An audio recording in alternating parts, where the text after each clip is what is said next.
Hello and welcome to Nikolai's Genetics Lessons, and today I have prepared another blood relationship problem for you. Each of these questions is based on the following information.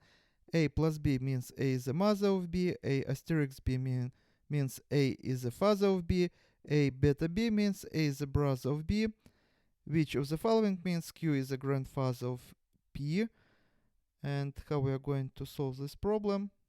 So take a look. Plus means mother.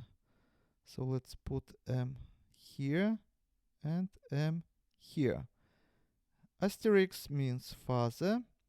So F here, F here, F here, F here, and F here. And beta means brother.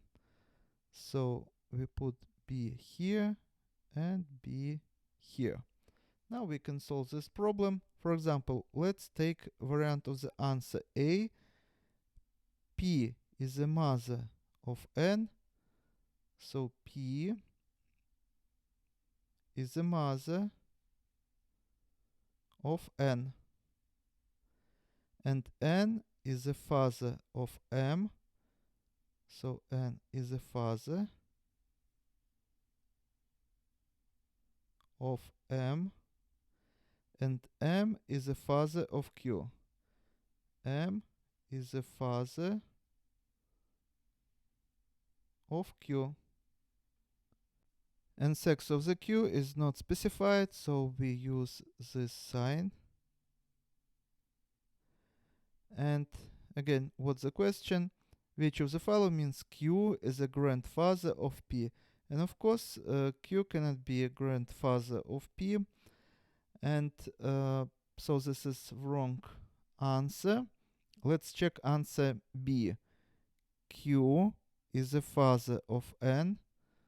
So Q is the father of N. And N is the father of M. So N is the father of M. And M is the mother of P.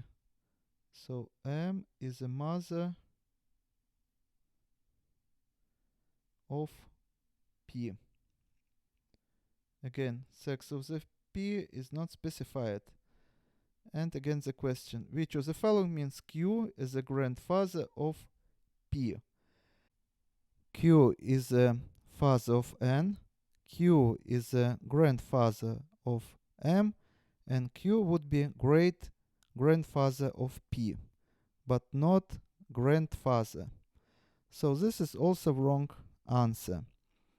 So now let's check variant C, and we have here Q is a brother of M. So Q is a brother of M. And M is a brother of N. So M is a brother of N. And N is a father of P. So N is a father of P. And sex of the P is not specified. We also can add parents here. So what we see? Again, which of the following means Q is a grandfather of P? And Q here is an uncle of P. So none of the answers is correct, and we have to choose the answer D. And this is all for today. Thank you for your attention. Please subscribe for my new videos that I post almost every day. Thumbs up if you like this video. Please write your comments, questions if you have any. Share this video with your classmates, and see you in the next video. Goodbye.